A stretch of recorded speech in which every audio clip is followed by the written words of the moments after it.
nós temos que entender que somos espíritas e trabalhamos com a espiritualidade. Aqui dentro da casa espírita, nós estudamos, nós trabalhamos, nós oramos e praticamos a caridade, que é um exercício do amor que nos leva à conexão com Deus. Então, quando nós temos uma conexão com Deus e uma conexão íntima conosco mesmo, nós amamos o nosso próximo. E ao executar o amor ao próximo, nós estamos automaticamente executando o amor a Deus e a nós mesmos. Essa tríade nós chamamos de espiritualidade. Então, falar de espiritualidade e falar de depressão, nós precisamos encontrar aqui esse elo de ligação, porque falamos do plano físico e falamos também do plano espiritual. Quando abordamos a temática depressão, dentro das perspectivas bioquímicas, sociais, psicológicas, nós também adentramos o mundo espiritual, porque vamos também observar que dentro dos nossos compêndios espíritas, das obras de Allan Kardec, ele coloca ali esse tema importante, falando de cuidar do corpo e também cuidar do espírito. Da mesma forma que nós amamos o espírito, também devemos amar o corpo. E nos coloca também que devemos sempre buscar a renovação interior, a mudança dos nossos comportamentos, transformando os nossos sentimentos. Ele fala no capítulo 5 do Evangelho segundo o Espiritismo, os Espíritos vêm nos falar da tristeza, vêm nos falar da melancolia, que é algo que vamos linkar também com depressão e espiritualidade. Falar da depressão, a gente precisa entender que ela é a primeira causa de incapacidade entre todos os problemas de saúde. Atinge 5,8% dos homens e 9,5% das mulheres. Já imaginou, gente? 322 milhões de pessoas estão com depressão no mundo e em 10 anos isso cresceu 18%. 6% da população brasileira está depressiva.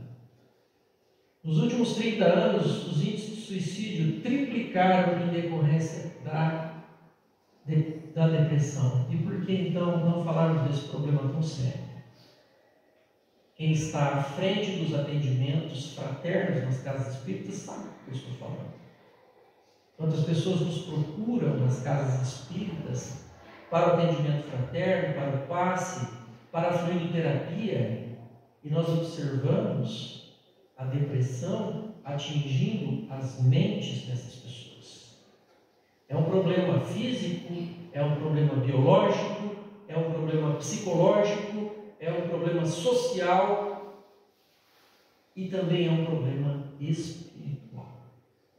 Então nós precisamos entender que nós espíritas somos promotores de saúde dentro do campo espiritual, que é um campo importantíssimo, talvez o mais importante no tratamento da depressão.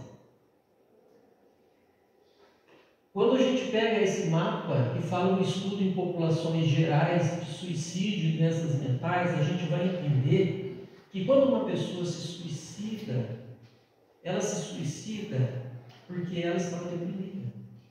Porque olha só, quase 36% dos casos de suicídio estão relacionados a transtornos de humor, que é a depressão. O restante, se a gente for pegar isso aqui, nós vamos chegar ao índice de 96% dos casos de suicídio foi por conta de transtornos mentais, problemas de saúde mental. Você vai falar para a pessoa que estava obsediada. Ela estava sim obsediada, talvez. No entanto, essa obsessão levou a ela a um transtorno mental. E ela poderia ter sido tratada dentro do campo biológico, dentro do campo psicológico, dentro do campo espiritual. Então, por isso que nós, como promotores de saúde, nós precisamos entender, nós precisamos compreender qual é o mecanismo que se articula, que se desenvolve a depressão das nossas vidas. Nós precisamos de informação justamente para trabalharmos a prevenção e também melhorar os nossos tratamentos que nós dispensamos, seja na casa espírita, ou se de repente tiver aqui um profissional de saúde, e você também possa desenvolver isso dentro do seu campo de trabalho. Né? Bom, Leão Tolstói, no livro Minha Confissão, em 1887, ele escreve isso. Minha vida havia parado subitamente, eles estavam falando dele próprio. Eu era capaz de respirar, de comer, de beber, de dormir. Não podia, na verdade, evitar fazê-lo, mas não havia vida real em mim. Olha que interessante ele colocar, a colocação dele.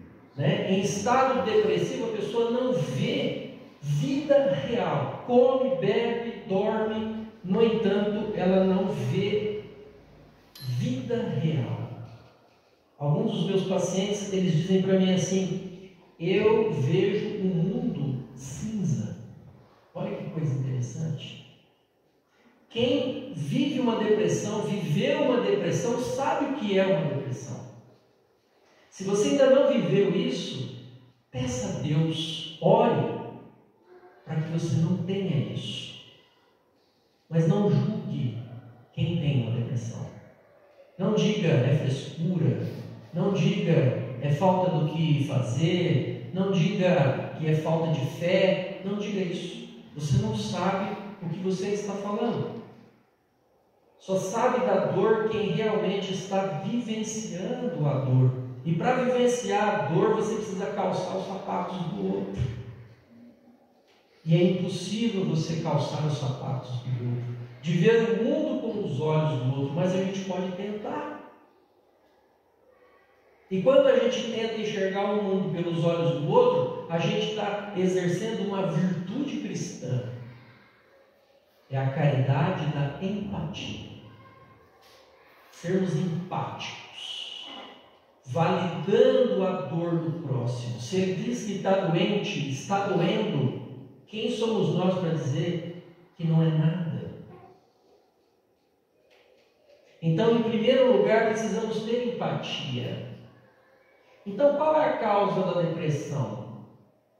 Nós não sabemos. Olha que interessante. A ciência não sabe explicar isso. Qual que é a causa? Se soubéssemos a causa, seria fácil de combater. A causa é um distúrbio dopaminérgico. Está lá dentro dos neurotransmissores. Maravilha, se fosse só isso, a gente dava um antidepressivo e a pessoa se curava. No entanto, o que nós sabemos é que existe um conjunto de fatores, que eles se interconectam, que são fatores relacionados à situação biopsico-sócio-espiritual. Então, o que nós sabemos é que eventos externos, como perda de emprego, rompimento de uma relação, uma pessoa que foi vítima de abusos, um assédio moral ou um assédio sexual, dificuldades financeiras, a gente vai perceber que tem fatores que contribuem também, como genética, neurotransmissores, doenças, medicação, uso, abuso de álcool e drogas, desenvolvimento de dificuldade de relacionamentos, comunicação, conflitos familiares, estresse, ou seja, toda essa gama de situações, elas contribuem para que a pessoa, num determinado tempo, ela possa desenvolver essa doença, porque a depressão é uma doença. Os sintomas: humor deprimido, ou seja, a pessoa fica triste por um período bem... Não é aquela tristeza assim que a gente tem, você acorda de manhã triste, fica a tarde inteira, até de tarde, à noite você já dá uma melhoradinha, no outro dia você está melhor. depois no outro dia você fica triste de novo. E não é essa tristeza sazonal que a gente tem. É uma tristeza persistente. Tá? É uma falta de coragem de fazer coisas que a gente gostava de fazer. É aquela situação de apatia, você não tem energia para você realizar as coisas, para trabalhar principalmente. Então é um desânimo, perda de apetite, perda de sono, ou muito sono, fadiga, cansaço, pessimismo, sentimento de culpa, de inutilidade, dificuldade para você pensar, se concentrar e, em muitos casos, pensamentos recorrentes de suicídio. Esses são os sintomas característicos da depressão. E para a gente então entender melhor, a gente precisa entender a dimensão do ser e a dimensão do sofrimento humano. Como eu falei agora há pouco, nós somos esse ser biofísico, psíquico e social e espiritual. Então percebam que o ser espiritual, ele embarca o biológico, o psicológico e o social. Nós somos biológicos, psicológicos, sociais, mas acima de tudo, nós somos seres espirituais. O ser espiritual é o que governa. O ser espiritual é o elemento principal da nossa constituição. O resto é acessório. Olha o que diz no Livro dos Espíritos, a questão 369. Os órgãos são os instrumentos da manifestação das faculdades da alma. Manifestação que se acha subordinada ao desenvolvimento e ao grau de perfeição dos órgãos, como a excelência de um trabalho está a ferramenta própria da sua execução. Então aqui, esse aqui é o principal. O restante aqui são ferramentas. Então eu vou cuidar só do espiritual. Não. Porque quando a gente vai cuidar do espiritual, o físico, o mental e o psicológico já estava lá. E o social também estava lá. Então eu preciso cuidar do espiritual, mas eu preciso também cuidar do corpo, da mente, da família, das relações sociais desse indivíduo. Não é só tomar paz, tomar água fluidificada e rezar. Isso vai ajudar muito. Mas eu também preciso buscar ajuda médica, ajuda psicológica, para eu poder entender os fatores que contribuíram para eu chegar nessa situação. Então, dessa maneira, eu entendo que eu sou um ser que se divide nessas instâncias todas aqui. Na instância biológica, eu sou sim um ser amontoado de células, mas eu também sou aquele que pensa, aquele que acredita, aquele que raciocina, aquele ser que tem memórias, que tem história, que tem traumas, porque eu sou um ser psicológico. E eu também sou um ser social, porque eu vivo dentro de uma comunidade. Eu tenho uma família. Eu tenho talvez filhos. Se eu não tenho, eu tenho vizinhos. Eu tenho uma cidade na qual eu participo de uma comunidade. Então eu sou também um ser social. E eu adoeço socialmente. Ou seja, nossa sociedade já está adoecida. A Organização Mundial de Saúde diz que a saúde ela pode ser entendida como perfeito e completo estado de bem-estar físico, mental, social e espiritual. Isso é uma definição da Organização Mundial de Saúde sobre saúde. Então, diante dessa definição da OMS, o que nós podemos afirmar? Que a saúde é uma utopia. Não existe ninguém saudável nesse mundo. Porque só do ponto de vista social, nós já podemos decretar que todos nós estamos doentes socialmente. Emmanuel chega a dizer-nos que esse conceito que nós temos de civilização precisa ser revisto. Porque nós acreditamos que somos civilizados, mas que sociedade é essa civilizada que a gente não se sensibiliza com a violência, com a corrupção? A gente não se sensibiliza com a injustiça, com a fome. Então nós precisamos rever os nossos conceitos sociais. Então tudo isso que acontece na sociedade contribui para as nossas doenças.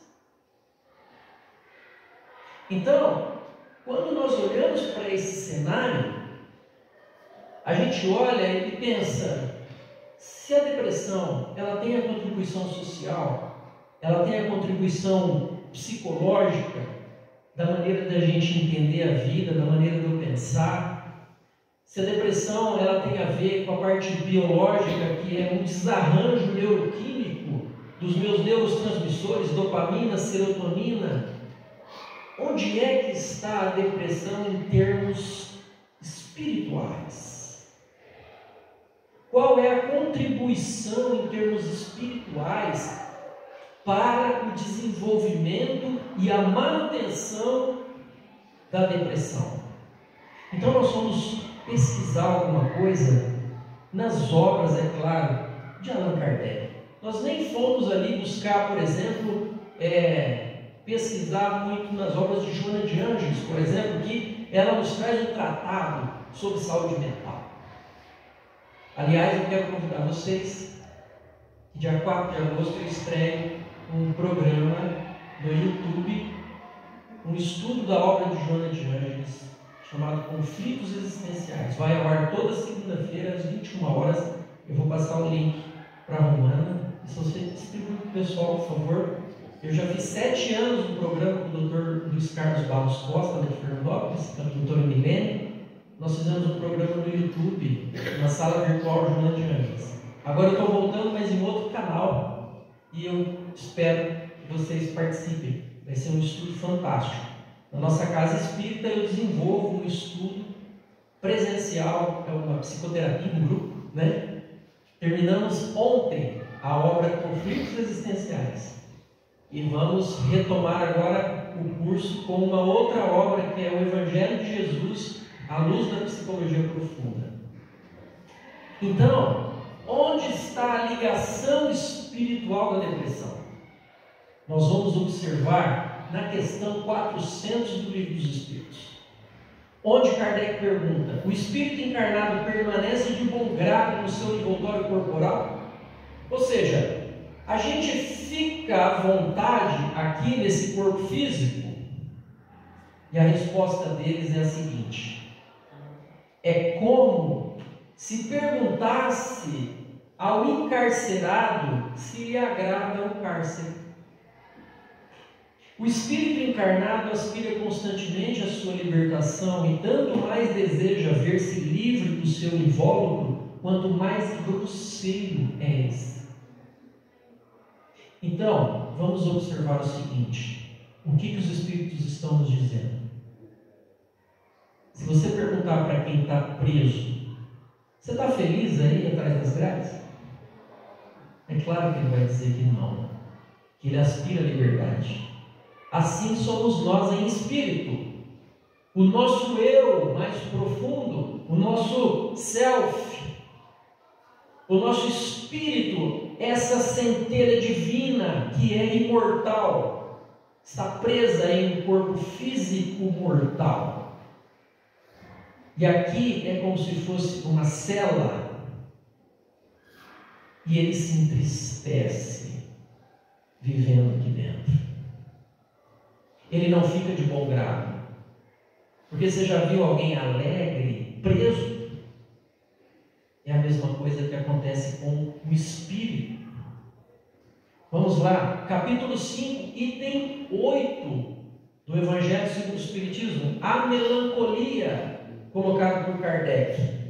Temos aqui o espírito François de Geneve, em Bordeaux, na França, traz a seguinte mensagem para a gente: sabeis por que uma vaga tristeza se apodera por vezes dos vossos corações e vos faz sentir a vida tão amarga? Ele começa com essa pergunta e responde dizendo: é o vosso espírito que aspira à felicidade e à liberdade, mas ligado ao corpo que lhe serve de prisão, ele se cansa, em vãos esforços para escapar, e vendo que esses esforços são inúteis, cai no desânimo, fazendo o corpo sofrer a sua influência. Perceberam? Fazendo o corpo sofrer a sua influência, com a languidez, o abatimento e uma espécie de apatia que de vós se apoderam, tornando-vos infelizes. Será que aqui eles não estão falando da depressão?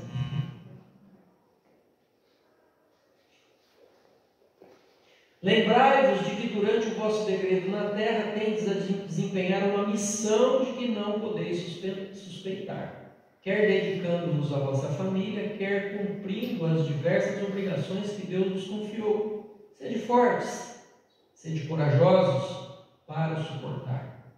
Afrontai os resolutos. Duram pouco e vos conduzirão à companhia dos amigos, por quem chorais, e que jubilosos de ver-vos de novo entre eles, vos estenderão os braços a fim de guiar-vos a uma região inacessível às aflições da terra. E ele vem com uma mensagem de ânimo, coragem: afrontai-vos. Perceba? Afrontai-vos, ou seja, enfrentamento é a palavra de ordem para aqueles que sofrem. Fé, confiança, mas coragem.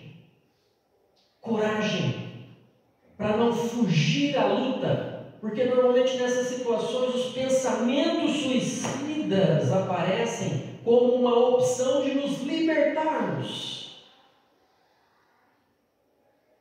E nós sabemos, como espíritos imortais que somos, nós não tiraremos a vida do espírito, tiraremos a vida do corpo apenas.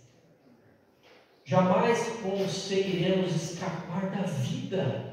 Da morte nós escapamos, mas da vida nós não escapamos. O suicídio acaba sendo uma transgressão a essa lei, porque quando chegarmos do lado de lá, veremos que o nosso objetivo não foi conquistado. E aí então uma frustração e um arrependimento muito grande tomará conta da gente, aumentando ainda mais os nossos sofrimentos. Porque além de estarmos sofrendo, também deixaremos as pessoas aqui na terra sofrendo. Então, é preciso refletir dessa mensagem, dizendo que é preciso enfrentar a situação e não fugir. Joana de Ângeles, no livro Iluminação Interior, diz para a gente assim, a depressão é uma rude prova para o espírito que a deve enfrentar com galhardia. Olha só. Recorrendo ao arsenal terapêutico da medicina e do espiritismo. A medicina e do espiritismo. Eu sei que isso não acontece nessa casa, porque é uma casa bem organizada, onde as pessoas estudam Allan Kardec. Mas olha, eu já vi algumas casas espíritas, eu já vi algumas ordenações religiosas fora do espiritismo combaterem a medicina, combaterem a psiquiatria, combaterem a psicologia, quando dizem para as pessoas deixar de tomar remédio. quando não orienta as pessoas a procurar ajuda especializada. Quando diz para as pessoas que remédio é muleta. Eu atendi uma senhora outro dia dizendo isso.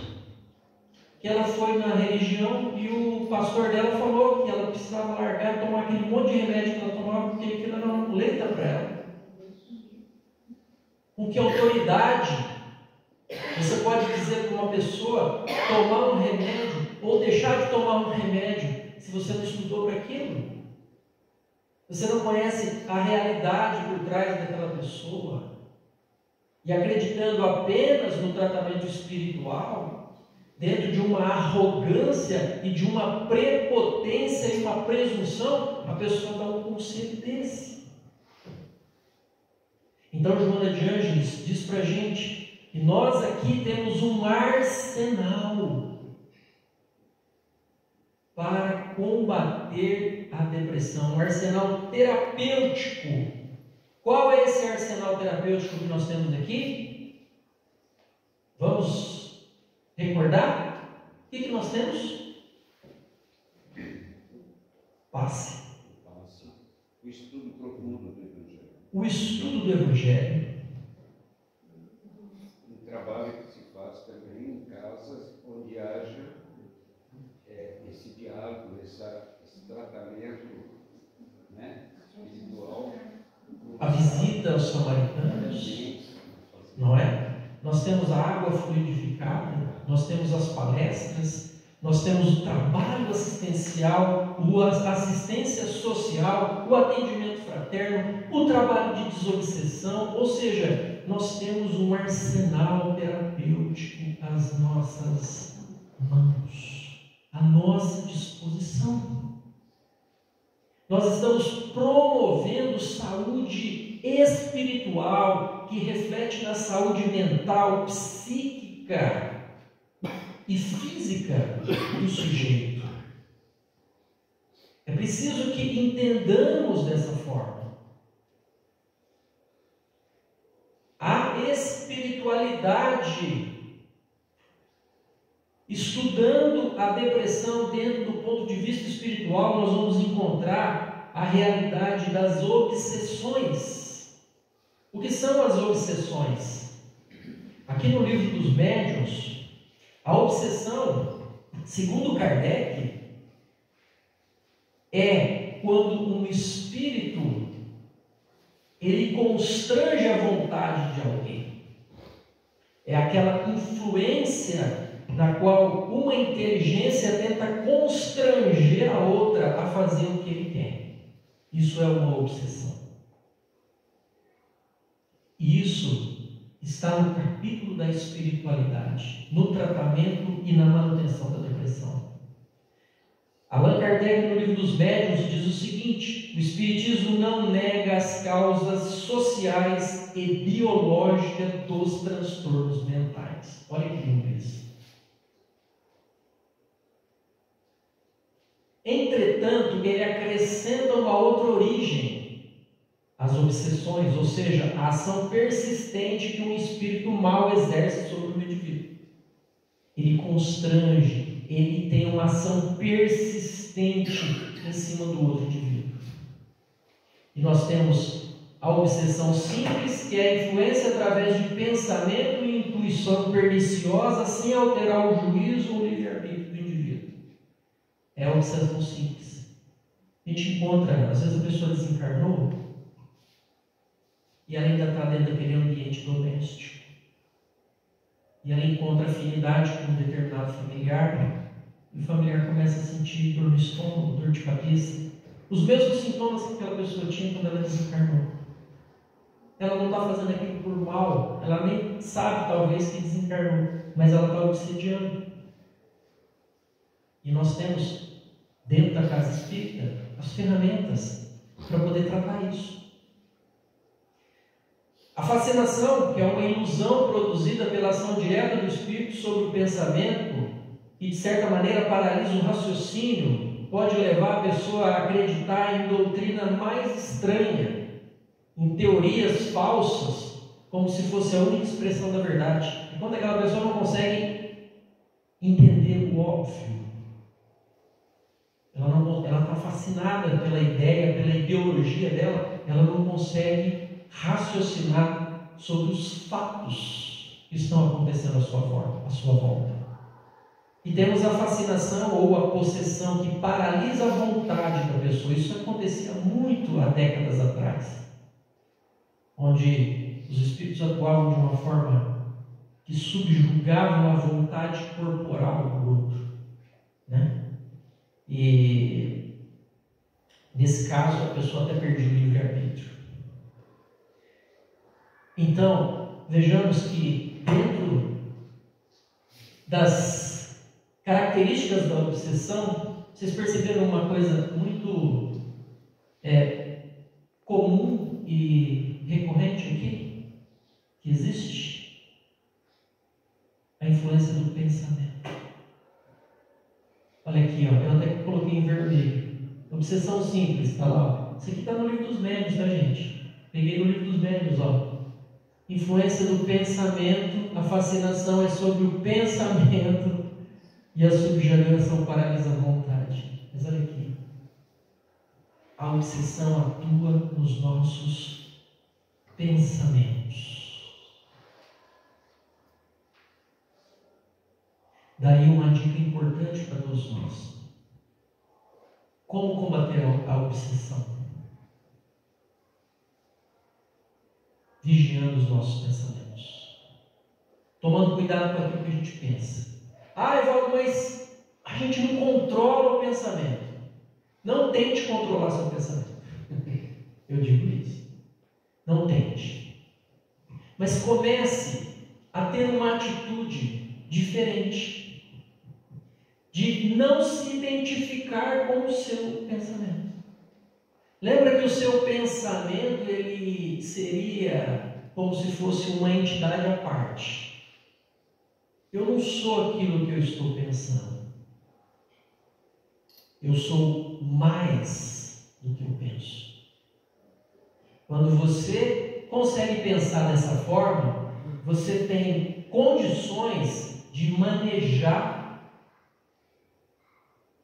as distorções que os seus pensamentos te apresentam. Lembrem de uma coisa: nem tudo aquilo que eu penso significa que é verdade. Não é porque eu estou pensando uma coisa que aquilo é verdadeiro. A pessoa chegou outro dia no consultório e falou assim, que estava pensando em suicídio. E o argumento dela para poder se suicidar era justamente que se eu tirar a minha vida, eu vou acabar com os meus problemas. Olha só. E aí então eu falei para a pessoa que eu trabalho com a terapia cognitivo-comportamental. Então nós trabalhamos a cognição, a relação entre comportamento, emoções e pensamentos automáticos, que estão vinculados a crenças que a pessoa traz. E aí essa pessoa falou assim, eu falei para ela assim, perceba que você tem uma ideia fixa e uma crença de que se você for embora dessa vida, acabou todos os seus problemas. Ela disse sim. E aí então eu perguntei para a pessoa, de onde você tirou essa crença? Por que você acredita nisso? Qual é a evidência concreta que você tem de que se você tirar a sua vida, você vai acabar com seus problemas? E ela é uma pessoa muito inteligente. Ele me respondeu assim, e qual a evidência que eu tenho que se eu chegar do lado de lá eu não morri? Certeza que eu tenho.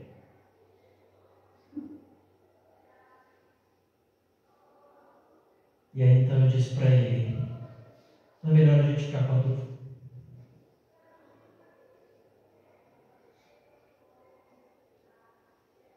O que é melhor? Você ficar com a tua certeza de que você vai acabar com tudo e vai resolver? Ou você ficar com a dúvida? Pode ser que sim, pode ser que não. O que é melhor? O que é mais razoável? É a tua certeza ou é a dúvida? É isso que a gente precisa pensar. Nós queremos sempre ter certeza das coisas. E Lacan, o importante psicanalista, diz para a gente o seguinte: que a loucura é a doença da certeza. Toda vez que você tiver muita certeza de uma coisa, desconfie da tua sanidade mental. A gente quer ter certeza das coisas. Então, isso serve muito para a gente. Porque para nós é quase que uma certeza a realidade da vida futura e do espírito imortal. Porque nós estudamos de forma aprofundada. Nós buscamos os ensinamentos que a gente tem desde a época dos profetas mais antigos da história da humanidade, Sócrates, Platão, Jesus Cristo, que vem nos trazer essas informações, e nós seguimos através da experiência que nós elaboramos dentro dos nossos laboratórios, das nossas casas espíritas, através do trabalho mediúnico, onde os espíritos vêm dizer para nós que a vida continua. E isso nos alimenta a esperança, nos alimenta a fé, nos alimenta a crença na espiritualidade e na imortalidade da alma. Isso nos traz conforto, isso nos traz força para poder seguir adiante. Isso está dentro das nossas crenças, em que cada um dentro do seu coração faz pulsar de uma forma mais intensa ou menos intensa. É por isso que a doutrina espírita ela é libertadora. Liberta as nossas consciências. Nos coloca diante da vida dentro de uma perspectiva mais otimista, muito mais positiva, nos dando força para enfrentarmos as situações, para termos coragem e resignação. A calma e a resignação, auridas da maneira de considerar a vida terrestre, e a confiança no futuro dão ao espírito uma serenidade que é o melhor preservativo contra a loucura e o suicídio. Está aqui no Evangelho segundo o Espiritismo, no item 14, no capítulo 5. Auridas na maneira de encarar a vida terrestre. Como é que nós estamos encarando a vida terrestre? Como é que nós estamos interpretando esse mundo e as influências que a gente tem à nossa volta? Joana de Ângeles fala que a maioria dos sofrimentos decorre da forma incorreta, porque a vida ela é encarada. Dentro dos fatores depressivos, existe um fator psicológico que é a perda significativa. Toda vez que a gente perde alguma coisa, a gente entristece, a gente entra em estado melancólico. Seja qualquer perda, seja um ente querido, seja o estado social, seja o cachorrinho, seja qualquer coisa que seja significativo para a gente. E nessas horas em que eu perdi o ente querido, em que eu perdi o emprego, em que eu perdi a minha saúde, em que eu estou com pensamentos suicidas, os pensamentos na minha cabeça vêm: eu sou sozinho, eu sou incapaz, eu sou incompetente, jamais eu vou arrumar outro emprego igual àquele, eu nunca vou melhorar, melhor seria que eu desaparecesse. São pensamentos pessimistas. Cuidado com os seus pensamentos. Você não tem que se preocupar se esse pensamento é seu ou se esse pensamento é do obsessor. Lembra que esse pensamento é seu. Sempre será seu. Porque o obsessor não coloca pensamento na cabeça da gente. O obsessor potencializa o pensamento que já está na nossa cabeça. Ele vem e repete. Então o pensamento é seu. Então trabalhe esse pensamento. Lembra da regra que eu falei? Escreve no cartãozinho e guarda no bolso. Nem tudo aquilo que eu penso significa que é verdade. E aí então, se você está pensando isso, você está preso às suas crenças de desvalor, suas crenças de desamor e suas crenças de desamparo, que fazem você pensar dessa maneira. Você vai ter isolamento, tentativa de suicídio e tristeza. O que eu faço para resolver essa situação? Dentro do modelo cognitivo, eu preciso questionar esses pensamentos. Esses pensamentos são verdadeiros? Eu sou sozinho, meu marido morreu, agora eu sou sozinha. Quem falou que você é sozinha? Quem disse? De onde você tirou essa crença? Você pode lutar com o teu marido, você pode lutar com o teu filho, mas olha a tua volta. Você não tem parentes, familiares? Vai lá na casa espírita, se envolve no trabalho de caridade, você vai ver o quanto as pessoas estão do seu lado, no sofrimento. É legal que na casa espírita a gente encontra um monte de gente aqui que está conosco no sofrimento, porque todos nós sofremos. Não pensem em vocês, porque eu estou aqui falando com vocês, não tem minhas dores. Todos nós temos. E estamos aqui justamente para tratar as nossas dores. Como que eu posso dizer que eu sou sozinho se eu tenho vocês aqui me ouvindo hoje?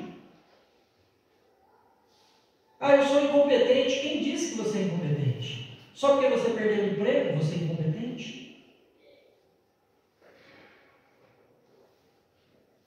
Eu sou incapaz? Quem disse que você é incapaz? Senão você mesmo está dizendo que você é incapaz. Eu sou incapaz talvez de trocar a lâmpada desse data show, mas eu consigo trocar a lâmpada daqui. Eu sou incapaz de fazer um monte de coisa, mas sou capaz de fazer outras tantas. Quando eu penso que eu sou incapaz nesse sentido, eu generalizo, ou seja, eu generalizo dizendo que eu sou incapaz em tudo. Esse é o grande problema nosso. A nossa mente nos engana. Mas eu nunca vou melhorar. Você recebeu lá o diagnóstico médico, uma doença grave, você logo pensa, eu nunca vou melhorar. É verdade isso? Quem está dizendo é você. Então não acredita nos seus pensamentos. Teu pensamento está dizendo que isso é uma verdade, não acredita nele, duvida, fica com a dúvida. Pode ser que eu não melhore, já é diferente. É possível que eu me cure, é diferente de eu dizer, eu nunca vou melhorar. Então, não são verdadeiros, eu não tenho nenhuma evidência concreta de que aquilo que eu estou pensando de maneira afirmativa seja verdade. Então, dessa forma, eu mudo o meu modelo cognitivo quando eu passo a acreditar em Deus, quando eu passo a acreditar em mim mesmo, quando eu desenvolvo por mim o alto amor, o alto valor, quando eu acredito em Deus e acredito no amparo divino, e eu permaneço aqui nessa terra consciente de que eu nunca estive sozinho. Eu nunca estarei sozinho, porque Deus é amor. Não caiu uma folha de uma árvore se não for pela mão de Deus. Jesus já nos alertou que até os fios de cabelo da nossa cabeça estão contados. Ou seja, o Senhor, Ele está por trás de tudo. Nada acontece sem a vontade do Senhor. Ele está no comando dessa grande embarcação, que às vezes a tempestade tenta derrubar, mas nunca vai conseguir, porque quem está no leme é o Senhor. Quando eu adquiro essa crença em Deus, eu mudo os meus pensamentos. Eu duvido desses pensamentos, eu vejo que eles não têm nenhum embasamento, e aí então eu substituo esses pensamentos. Eu tenho apoio, eu já enfrentei situações difíceis antes. Aquela dificuldade que você está vivendo agora, pensa o seguinte: Você já não passou por uma dificuldade pior antes? Você já não passou por outras dificuldades antes na sua vida? Você não superou? Quem disse que você não vai superar essa? É só questão de tempo. Com o tempo você superou. Será difícil, mas eu vou tentar de novo. E eu vou tentar mais uma vez. A morte não é a melhor solução. Se eu enfrentar, como eu já enfrentei em muitas situações difíceis, eu passo. Vai ser difícil, mas eu consigo. Então, dessa forma, eu busco a minha rede de apoio, a minha rede de apoio espiritual, e eu busco a minha rede de apoio do plano físico também, que é a medicação. A medicação funciona para quem ainda duvida. As pessoas têm uma ideia falsa sobre os psicofármacos. Tem gente que não quer tomar antidepressivo porque diz que acha que vai ficar igual zumbi. Não tem nada a ver, gente. As pessoas que ficam assim igual zumbis é porque não procuraram médico, estão tomando medicação por conta própria, não está sendo bem orientada, ou não está tomando medicamento. Quem toma antidepressivo vive uma vida normal, trabalha, tranquilo. A psicoterapia é importante para eu trabalhar o autoconhecimento, o autodesenvolvimento, o apoio religioso. Não importa a religião, o importante é que tenha o exercício da espiritualidade, o apoio familiar. Como é bom você ter uma família que te apoia. Se você tem algum depressivo dentro da sua casa, ou se você é depressivo, lembre do apoio religioso. Às vezes, aquela pessoa que está do teu lado, ele só está esperando que você o acolha. Não julgue. Não diga para ele, levante dessa cama, não faça isso. Não diga para ele, se anime, deixa essa tristeza para lá. A coisa que ele mais queria fazer é isso, mas não é uma chavinha que você vira. Não diga para essa pessoa que é frescura. Não diga que essa pessoa está fingindo. Não diga para essa pessoa que é falta de ter o que fazer. Não diga para ela que é falta de Deus.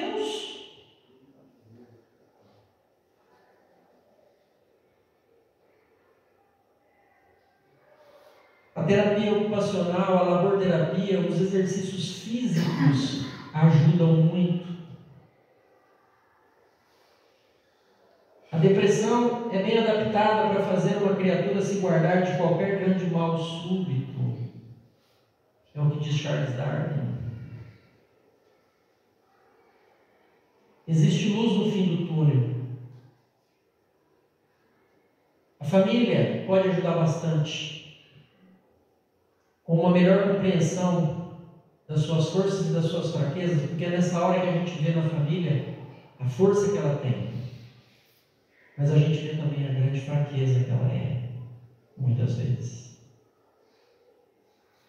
A luz do fim do túnel do indivíduo, que é um momento de reflexão, que é um momento de autoconhecimento. No momento da dor, nós estamos mergulhados. A dor e a tristeza da depressão nos mergulha no fim do poço. Lá é a escuridão. Mas não podemos esquecer que nesse instante nós não estamos sozinhos. Diz um poeta que é na hora mais escura da noite que eu consigo ver as estrelas.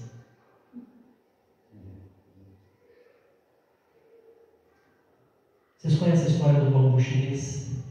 Já ouviram falar? Quem já ouviu, eu vou atualizar. Conta-se que o bambu chinês é uma árvore que, quando plantada em semente no solo, ela demora cerca de 5 anos para brotar. Porque durante 5 anos ela está se desenvolvendo e crescendo, mas não para cima da terra, mas para baixo da terra. Ela cresce primeiro para baixo, porque ela cria, durante 5 anos, ela cria uma rede enorme de raízes profundas e largas. Depois de 5 anos apenas é que o broto sai da terra. E aí então ele cresce vertiginosamente, chegando a uma altura de até 25 metros de altura. E nas grandes tempestades, esse bambu enverga de uma tal forma que a ponta dele chega a tocar o chão. Mas ele não se quebra,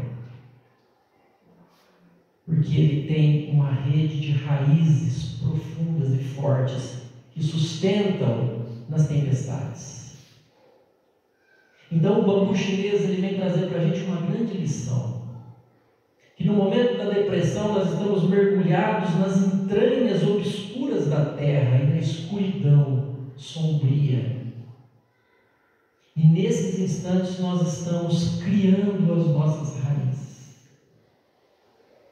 Nós estamos nos fortalecendo, porque a vida continua. A vida persiste. E nós continuamos os nossos desenvolvimentos. E vamos crescer em direção ao infinito. E vamos dar sombra para as pessoas que estão à beira do caminho, para as outras árvores. E vamos enfrentar tempestades, mas nas tempestades, nós vamos curtir as tempestades, nós vamos nos divertir com as tempestades. Porque teremos também força e flexibilidade para envergarmos, mas não vamos quebrar. Então, fica essa mensagem para todos nós, acreditando sempre num novo dia, porque a vida sempre se renova nesse novo amanhecer. Que Deus abençoe a todos. Muito obrigado pela atenção. Amém.